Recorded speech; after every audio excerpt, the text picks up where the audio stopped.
পয়সা রোজগার করে। ইংরেজিতে একটা প্রবাদ আছে, আইডল ব্রেন ডেভিল ওয়াশ। দেশের যুব শক্তি এইভাবে অপচয় হলে সেই জাতির ভবিষ্যৎ অন্ধকার হয়ে যাবে। ব্যবসা করতে হলে মূলধন চাই। মূলধন আইনি টাকা।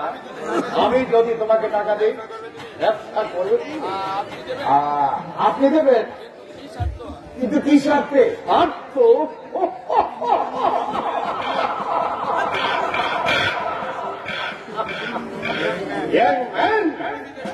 পৃথিবীতে সবাই কিন্তু স্বার্থের নাশ করে।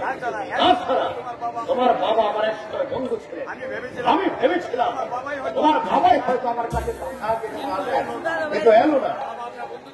বাবা আপনার বন্ধু ছিলেন, বাবা তো কোনদিন এইসব কথা আমাদের বলেননি, বলবে না।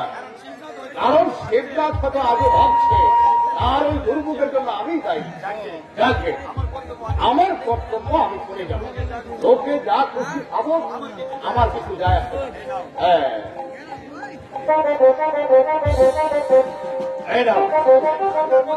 এই খামটার মধ্যে 2000 টাকা। কিন্তু এতগুলো টাকা কি বিশ্বাসে? বিশ্বাস কথা কি জানো দেব, তোমরা আমাকে যত নিকৃষ্ট জিনিস ভাবো, আমি কিন্তু ততটা নিকৃষ্ট নই। মানুষকে, বিশেষ করে তরুণ সমাজের উপর আমার একটা অগাধ আস্থা আছে। তোমরাই তো দেশ জাতির ভবিষ্যৎ। হ্যাঁ, নাও। কিন্তু স্যার, ওই টাকা দিয়ে ব্যবসা আরম্ভ করে প্রয়োজন হলে তোমাকে আমি আরো আমি চাই তুমি নিজের পায়ে দাঁড়িয়ে একটা দৃষ্টান্ত আসছে। দাবা সঞ্জয় সেনের মনটাকে এতটা উদার আমি বুঝতেই পারিনি। আমি ভাবতাম লোকটা নিষ্ঠুর, অহংকার, এত সুখ সর্বস্ব, কিন্তু ওনার ব্যবহার দেখে সেই কারণ আমার পাল্টে গেল। বাইরের ব্যবহার দেখে মানুষকে বিচার করতে যাওয়া সত্যি দৃঢ়তা। তোমার সঙ্গে আমার একটা কথা ছিল। বলো। বলতে ঠিক বড় কথা ছিল, কথাটা শুনে তুমি চটে যাবে না তো? মানে কথাটা শুনে তুমি যদি রেগে যাও? না, বলো না, কি বলবে? তোমাকে দেখে আমার ভীষণ ভয় হয়। মনে হয় তোমার মধ্যে আগ্রহগুলি লাভা স্রোত রয়েছে, যে কোনো মুহূর্তে দাবানোর হয়ে জ্বলে উঠবে তুমি। মনে হয় তোমার মধ্যে বিক্ষুব্ধ আত্মা একটা কিছু করবার জন্য ছটফট করছে। তাই নাকি? তোমার ভাই কত, আমি অভয় দিচ্ছি, তুমি বলো কি বলতে চাও। মানে দীপাকে, দীপাকে দীপাকে আমি বিয়ে করতে চাই। অবশ্য তোমাদের যদি সম্মতি থাকে। আমি হোমগার্ডে চাকরি পেয়েছি, 1 বছর ট্রেনিং এ যাচ্ছি, ফিরে এসে আমি বিয়ে করছি। দীপারও সম্মতি আছে, কিন্তু তোমাদের ইচ্ছার বিরুদ্ধে তো কিছু করা যাবে না।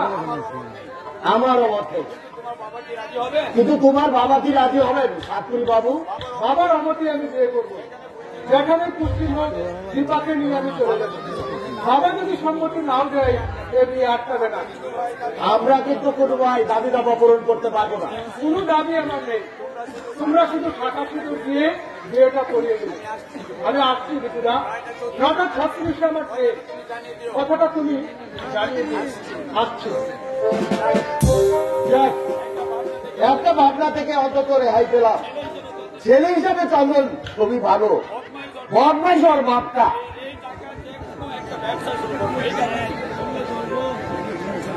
এই টাকায় যে কোনো একটা ব্যবসা শুরু করব, সোমনাথের সঙ্গে আলোচনা করে।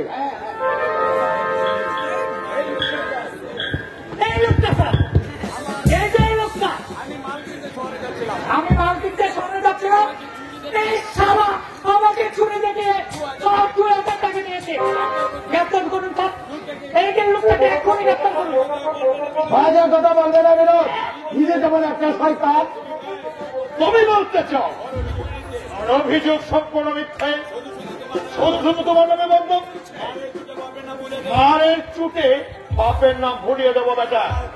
সমাজ বিরোধী মাস্তানদের কি করে এই গদাধর দত্ত খুব ভালো করে জানে। টাকা যদি নিয়ে থাকো ভালোয় ভালোয় ফেরত দাও। বিশ্বাস করুন স্যার, আগে মাঝে কথা বলছিল বলে ওকে আমি মেরেছি, কিন্তু ওর টাকা পয়সা আমি নেইনি। বুঝেছি, আমি তোমাকে সার্চ করব। টাকা যদি পাওয়া যায় তোমার বাপের নাম আমি খগেন করে ছেড়ে দেবো। হ্যাঁ,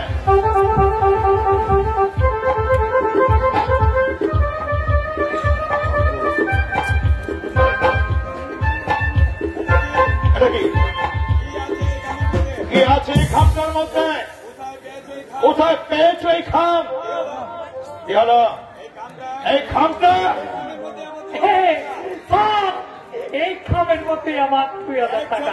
100 মূল্য করে দেবো স্যার। সুহাস, এই খামটা একটু আগে সঞ্জয় বাবু আমাকে দিয়ে গেছেন। আমার কথা বিশ্বাস না হয় আপনি চলুন সঞ্জয় বাবুর কাছে। সঞ্জয় বাবু যদি বলেন বিপক্ষে আমি খামটা দেয়নি। কিন্তু সঞ্জয় বাবু এই ব্যাপার স্যার, এই যে মিস্টার সেন, এই ছেলেটা বলছে এই খামটা একটু আগে আপনি ওকে দিয়েছেন। সত্যি কি খামটা আপনি ওকে দিয়েছেন? হ্যাঁ, আমি হ্যাঁ, তাই তো বললো। ওদের কি গাঁজা টাজা পেরে এসেছে চোখরা? আমি কেন খাম থেকে যাবো? রাত ছাড়া ওই কোনো দেখাই পাইনি। কি আছে ওই খামটার মধ্যে? আমার 2,000 টাকা চিন্তাই করে নিয়েছি। আমি মাল কিনতে শহরে যাচ্ছিলাম। বাবা রে বাবা, আমাকে ছুরি দেখে আই সি।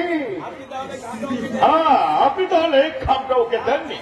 অফিসার, টাকা আমাকে কামড়াচ্ছে। যাকে তাকে আমি টাকা দিতে যাবো, হাতে নাতে ধরা পড়ে বেটা সাবাই কাটছে। আসলে এরা হচ্ছে সমাজের উঠতি হত্যা। অপর হত্যকে দমন করতে না পারলে সমাজ একদিন ধ্বংস হয়ে যাবে। সঞ্জয় বাবু, তাই একটু শুনুন।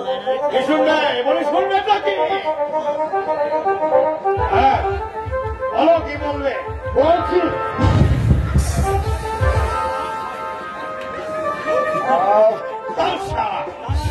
থানায় চল, তোর কত তেল হয়েছে আজ আমি দেখো। আপনি থানায় এসে ডায়েরিটা লিখে দিয়ে যাবেন।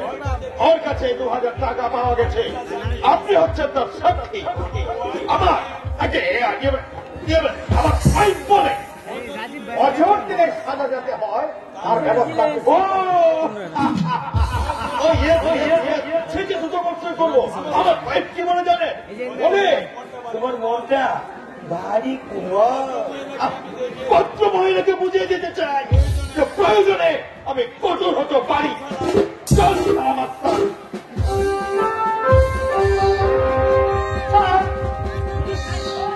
আপনার গল্পগুলো অর্থপূর্ণ হয়ে গেছে। এই চালান গায়ে যেন অসুরের শক্তি।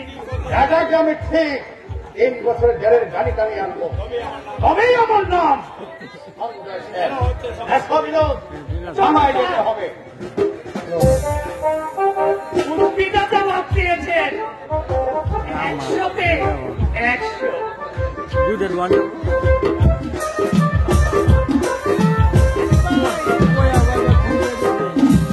ওই কল্যাণের ছেলে আপনাকে সিদ্ধান্ত রাখে লক্ষ্মী ছাড়া কল্যাণপুর পর্যন্ত ধাওয়া করেছে। কাদরে গাইছিল আমার জীবন চিন্তায় কেটে ধরা করেছে। আপনি একবার কল্যাণের ঠিকানা দিন। ইচ্ছা ছিল সারাকে একটা কোষে চর করতে। ছোট বাবুর ঠিকানা দিয়েছেন? ঠিকানা দেব আমি তোর মতো কারণ দুরুপায়ে হতভাগাকে বিদায় করে দিয়েছে আর বলে দিয়েছে একটা সমাজ বিরোধী পরিবারের সঙ্গে আমাদের কোনো সম্পর্ক নেই। আর কোনদিন তুমি আমাদের বাড়িতে আসবে না। আপনি কি মানুষ? একটা রোগ অসুস্থ মানুষ বিপদে পড়ে তার ছেলে সুস্থ আমার 5 বছর আগে প্রতিশ্রুতির কথা আপনার মনে নেই? থাকার কথা নয়, কারণ জনগণ মানুষের শত চেষ্টা তাদের অতীতকে ভুলে দেওয়ার চেষ্টা করে। একাই তাদের চরিত্রের মধ্যে আমি তোমাকে সব ধার করেছি এবং কল্যাণের কারণে যেন সব কথা না দেয়। মনে পড়ে বাবু, বহু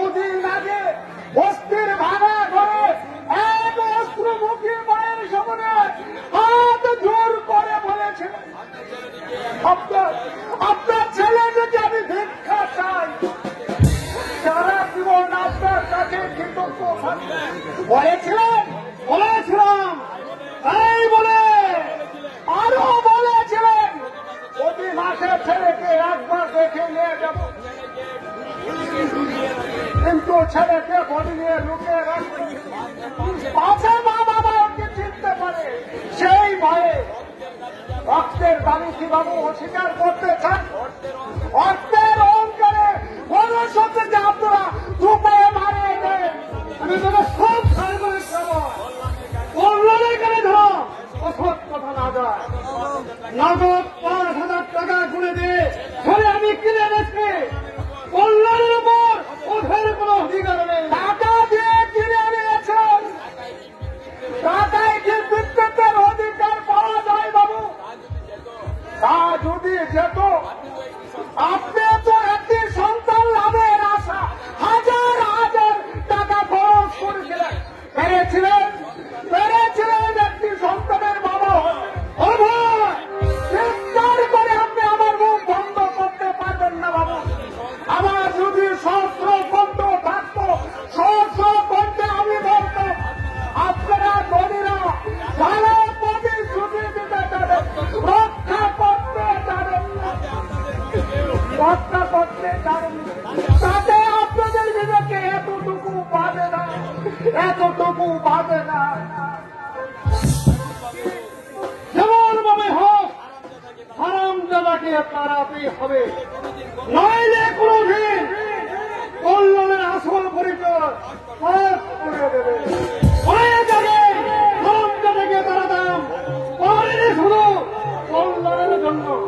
এইবার ভৌমাকে বলবো হারামজাদাকে যেন ঘর ধরে এই বাড়ি থেকে বের করে দিয়ে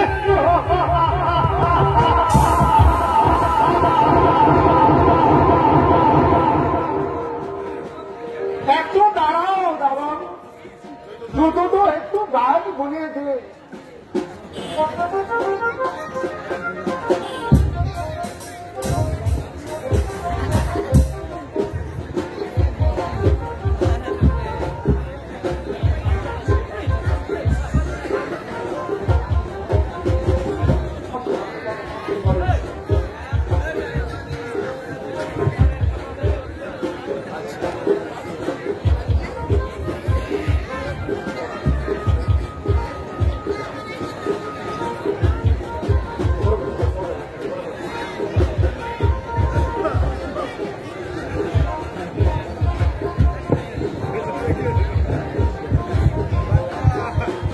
আচ্ছা অবৈদা, তুই এত ভালোবাসিস কেন রে? আমার পায়ে কাটা ফুটলে মনে হয় তোর বুকে ফেল বিদ্ধ হয়েছে। মা বুঝি তার ছেলেকে ভালোবাসে না, অথচ তুই আমার চাকর। কেন ভালোবাসি জানো দাদা বাবু? তুমি আমাকে খেতে দাও, পড়তে দাও, মাসে মাসে মাইনে দিচ্ছ, ওষুধ বিসুখ হলে ডাক্তার দেখাও। তাই বুঝি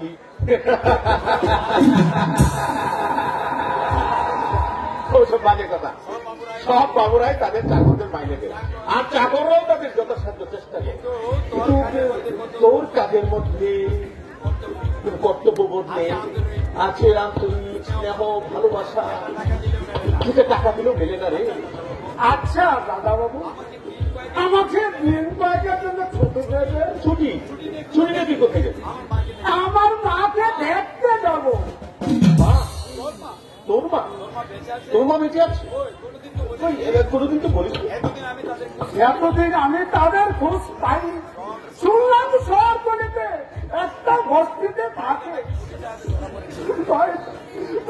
তাকে পুলিশের হাতে ধরে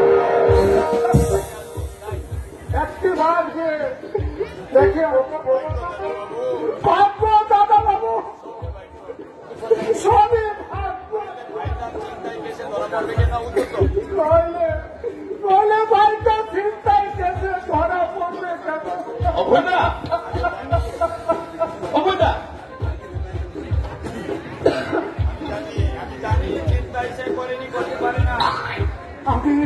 আমি জানি দাদা বাবু, চিন্তা সে করেনি, করতে পারে না।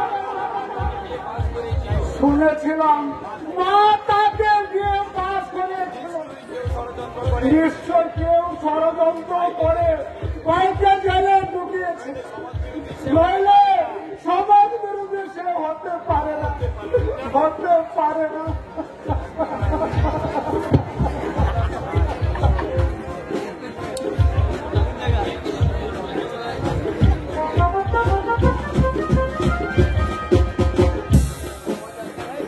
অভয়দার ভাই, আমার জ্ঞান হওয়া অবধি শুনিনি অভয়দার মা আছে, ভাই আছে, কোনদিন টাকা পয়সা পাঠায়নি। হঠাৎ মা ভাইয়ের কথা বলছে, একটু ব্যাপার।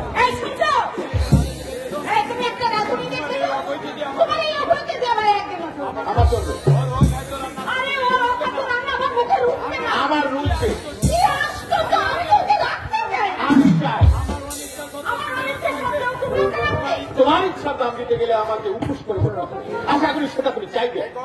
দেখো কোনদিন বেলা দুটো এসে দেখি তুমি মহাসুখে দিবানিত, কোনদিন রাত 8টায় এসে সেই টেনিস খেলতে ক্লাবে চলে যাবে, তখন মায়ের মতো স্নেহ যত্ন করে কে আমাকে খেতে দেয়? এই সেই অভয়, একে ওকে তাড়ালে আমাকে সন্ন্যাস করতে হবে। তুমি তখন আমাকে তাড়াবে না। সারা জীবন লোকটা আমাদের জন্য প্রাণপণ খেটেছে, আজও খাচ্ছে, একটা চাকরি আমি খতম করে দেবো। এতটা অমানুষ তুমি আমাকে কি করে ভাবলে? তুমি আমার মধ্যে কোনো মানুষ সত্য করবে। তুমি তোমার পেয়ারের চাকর দিয়ে খাবো, খালি আমি ডেটির ওখানে চলে যাবো। আরে চাকর তোমার আপন, আমি তোমার কেউ নই। মিস্টার গুপ্ত, মিস্টার সমান্তার, বউয়ের কথা ছাড়া এক পাও চলে না। মিসেস মুখার্জি সেদিন বললেন স্বামী নাকি অফিস থেকে এসে সরকারি কাগজপত্র দেখিয়ে তার মতামত জানতে চান। আমার ভাগ্যটা এমনই, আমার কোনো কথাই তোমার কানে যায় না।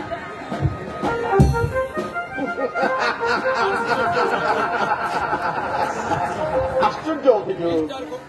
মিস্টার গুপ্ত আর মিস্টার সমান্তরের মতো আমাকেও বউয়ের কথায় উঠবস করতে হবে, এও এক ধরনের কমপ্লেন। হ্যালো মাই বয়, অফিসে বেরোচ্ছ? হ্যাঁ, তোমার সঙ্গে আমার কিছু আলোচনা আছে। জি বলুন। কিছুদিন আগে আমাদের ওখানে একটা সমাজ বিরোধী হত্যা ধরা পড়েছে। পুলিশ তাকে হাত ধরে ফেলেছে। তুমি তাকে চিনবে না মামনি? এরা সবর্তী হত্যা সমাজ জীবনের মস্ত বড় এক অভিশাপ। এরা 20 শতাব্দীর জঞ্জাল। পুলিশ যদি এদের কঠিন হত্যা দমন করতে না পারে তাহলে সমাজের সুস্থ দেহটা এরা পিছিয়ে দেবে। কল্যাণকে বলছিলাম এই সব সমাজে দুষ্ট আমাকে কি করতে বলছেন? আমার ইচ্ছে তুমি নিজে কেসটা টেক আপ করে বদমাইশটার জন্য বছর দিনে শাস্তি হয়। সাধারণ নাগরিকেরা এদের বয়ে সন্ত্রস্ত, এরা মানব সভ্যতার জঞ্জাল, এরা মানব সভ্যতার জঞ্জাল। আর যারা আইনের মুখে শুধু মেয়ে অন্ধ পথে লক্ষ লক্ষ টাকার উদ্ধার করে, তারা কি সভ্য সমাজের কলঙ্ক না?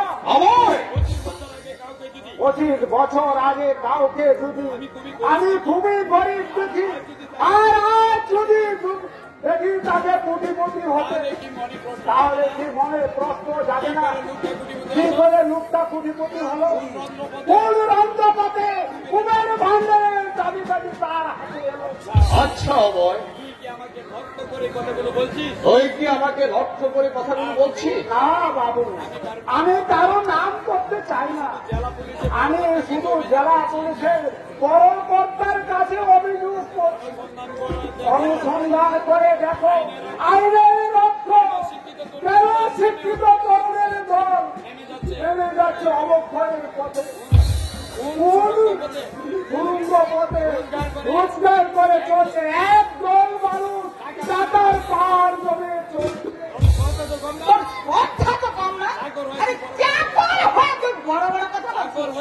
চাকর হলে একজন নাগরিক হিসেবে আমি এই অভিযোগ জানিয়ে গেলাম।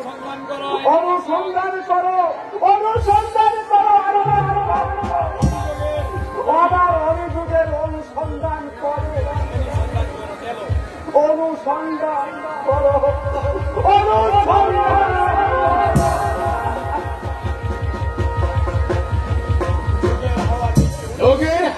দেখছি পাল্টে গেছে। বাড়ির চাকর তার মনিকে উপদেশ দেয়। আরে কে বলে দেশের অগ্রগতি হয়নি? এই যে শুনেছো তোমার পেয়ারা চাকরের কথা? অবৈধের সঙ্গে আমিও সম্পূর্ণ একমত। এই বলতে চাও তুমি? আমার দৃঢ় বিশ্বাস সমাজে এক শ্রেণীর লোক আছে যারা রন্ধ্রপথে রোজগার করে টাকার পাহাড় জমে তুলেছে, হয়তো আইনাদের নাগাল পাচ্ছে না, অথবা আমরা জেনে শুনে সব বুঝে আছি। আমার অনুরোধ তুমি তাহলে রক্ষা করবে না, আমাকে মার্জনা করবে। আইনটা নিজস্ব পথ ধরেই চলবে। ছেলেটা যদি অপরাধ করে থাকে শাস্তি সে নিশ্চয় পাবে, কিন্তু আমি বুঝতে পারছি না এই সামান্য কেসটা নিয়ে আপনি এত মাথা কামাচ্ছেন। আমি মাথা কামাচ্ছি? কি আশ্চর্য! এটি ওই গ্রামের নেতৃস্থানীয় ব্যক্তি।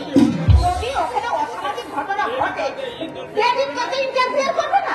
তাছাড়া এই কেসটার সঙ্গে আমার ব্যক্তিগত মর্যাদা দেবে। কেসটা তোমাকে দেখা করতেই হবে। ওখানে থানা অফিসার এইভাবে রিপোর্ট পাঠাবে। আমি চাই মিনিমাম 3 বছরের শাস্তি হোক ওই বদমাইশটা। আমাকে ক্ষমা করবেন। আপনার মর্যাদা রক্ষার জন্য আইনের অপপ্রয়োগ করা আমার পক্ষে কিছুতেই সম্ভব নয়। আর যদি ছিনতাইকে প্রমাণিত হয় তাহলে আইনের বিধানে মাস 3 সাজা হোক। তোমার বাবা কেন ছেলে? আমার বাবা কিংবা স্বয়ং বিধাতা সে যদি অনুরোধ করে আইন লঙ্ঘন করতে, আমি সবিনে প্রত্যাখ্যান করব। আশা করি আমার এই স্পষ্ট জবাবে আপনি রুষ্ট হবেন না। ছেলে বিয়ের আগে তুমি এই লোকটাকে সুখ্যাতি করতে বলতে ছেলে দেখতে চিনি আছে। আরে দেখলে তো না এই লোকটা কেমন এত করে তুমি অনুরোধ করি। অনেস্টি ওর মাথায় চেপেছে মামুনি। এ বয়সে কত অনেস্টমেন্টকে দেখলাম। আরে পাস করে বেরিয়েছে, 2-4 বছর যাক এক বেশে অন্যরকম মানুষ হয়ে গেছে। নমস্কার। আরে নমস্কার নমস্কার নমস্কার। হ্যাঁ এই তো একটু আগে আপনার সঙ্গে আমার একটা জরুরি কথা ছিল। আচ্ছা তোমরা কথা বলো, আমি তোমাদের জন্য খাবারের ব্যবস্থা করছি। বেশি দেরি করো না বেবি, দেরি করে খেলে তোমার আবার শরীর খারাপ করবে।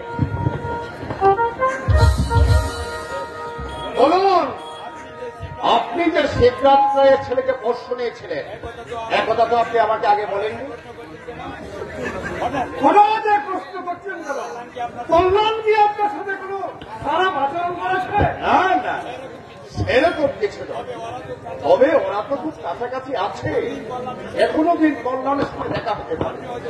আপনি হয়তো জানেন না, কল্যাণের বড় ভাই দীপক চিন্তায় গেছে ধরা পড়ে জেল হাজতে আছে। জানে? হ্যাঁ, শিবনাথ আমার বাড়িতে গেছিল। হঠাৎ যদি এখানে এসে পড়ে আর কল্যাণ যদি জানতে পারে শিবনাথ রায় তার বাবা, তাহলে ওর সব সম্পত্তি অভিজ্ঞ করতে পারবে। আপনি এসব জেনে শুনে কি করে নিশ্চিত হয়ে বসে আছেন আমি সেবে পাচ্ছি না। আচ্ছা বেমশাই, বলেন, আপনার তো উপর মহলে অনেক প্রতিপত্তি আছে, তাই না?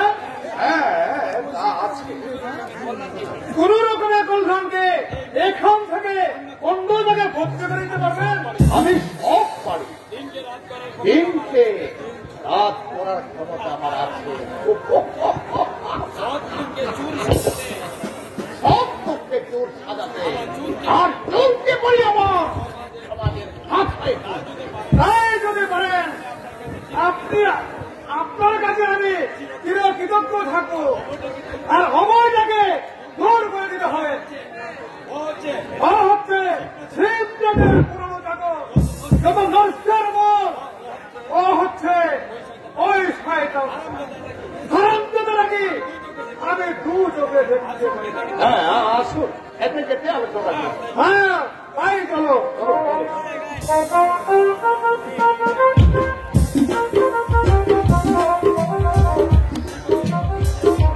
দীপুকে মিথ্যে মামলা জড়িয়েছে সঞ্জয় সেন। আরামের বাচ্চা ফেরুজকে আমি গলা চেপে সে বললে, সঞ্জয় বাবু আমাকে যা শিখিয়ে দিয়েছে আমি তাই বলেছি।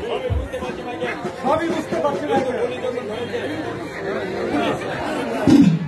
সবই বুঝতে পারছি মাইকেল, কিন্তু পুলিশ যখন বলেছে মামলা যা হবার হবে, তবে সঞ্জয় বাবু কিন্তু চেষ্টা চেষ্টা করবে ওর যাতে কঠিন শাস্তি হয়, কারণ উনার জামাই পুলিশ সুপার। সম্রাট, হামলার আগে হারামির বাচ্চাটাকে আমি হারামি হাসরে ভূত ভূত করে তো আমার নেই, আমার সব ভয়ডর নেই, মাসিমার হুকুম পেলে আর আজই ওই রাস্তার মধ্যে খানাকে এমন ভয় দেবো তাতে যদি আমার সমস্যা হয়।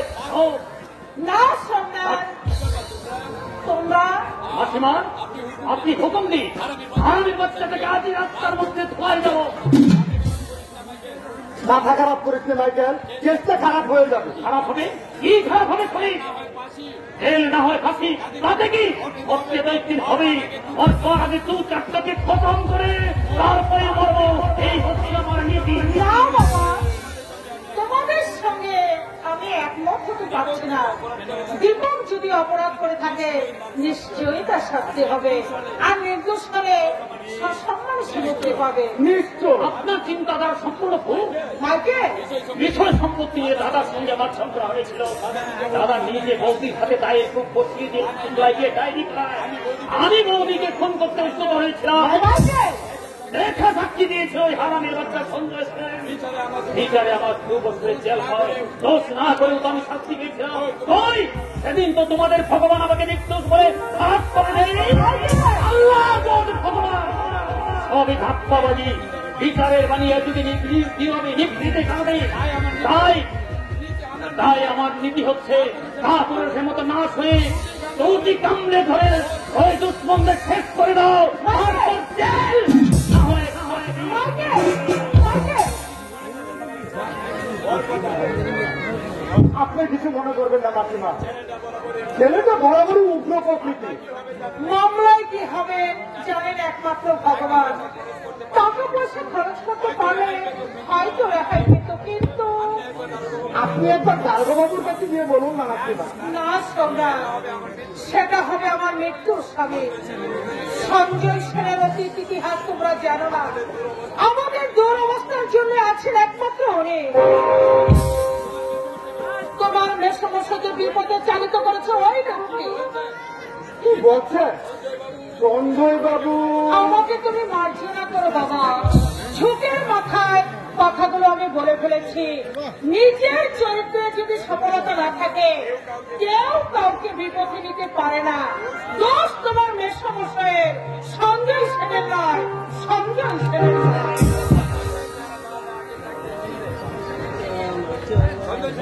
সঞ্জয় সেনকে তাহলে এরা আগে থেকে চিনতেন। সঞ্জয় সেন অমানুষ ঠিকই, তবে এই অবস্থায় নিশ্চয় উনি মুখ ফিরে নিতেন না বলে আমার বিশ্বাস। সঞ্জয় সেনকে আমি দীর্ঘদিন আগে থেকেই চিনেছি।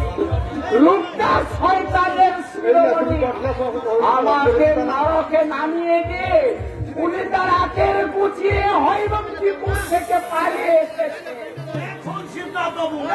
যা বলেছেন আর বলবেন না, শুনলে লোকে আপনার মুখে থুতু দেবে, বলবে আপনি একটি বদ্ধ পাগল।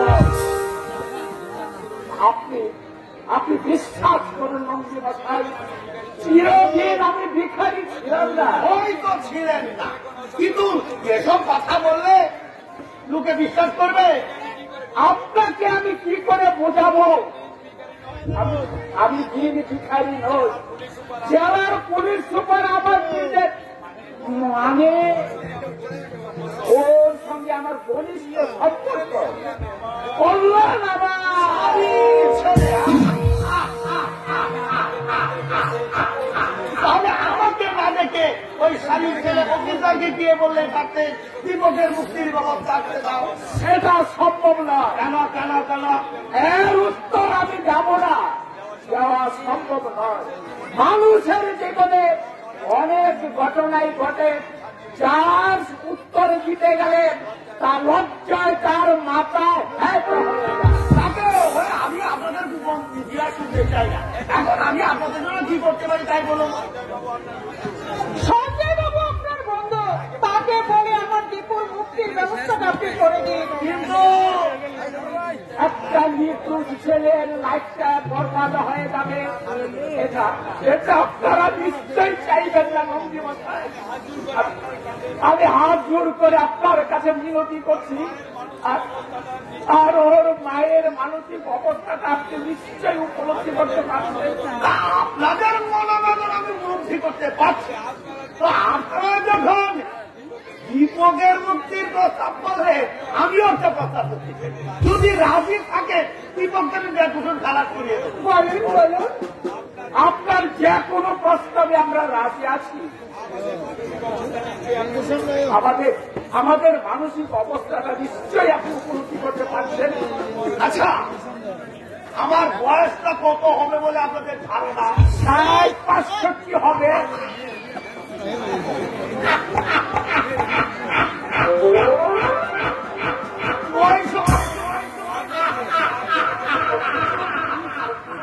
পঁয়ষট্টি বছর ওরে মাথা তুলে পাক ধরেছে বলে ভেবেছেন আমি বৃদ্ধ হয়ে গেছি?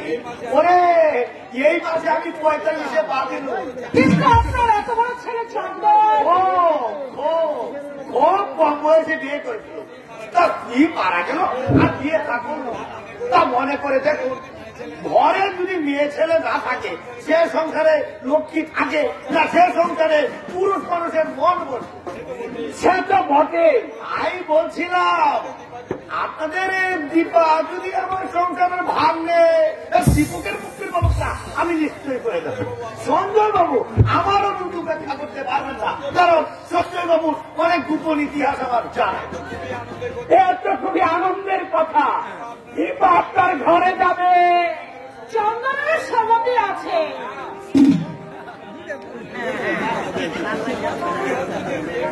চন্দনের বিয়ের কথা আপাতত আমি ভাবছি। তাহলে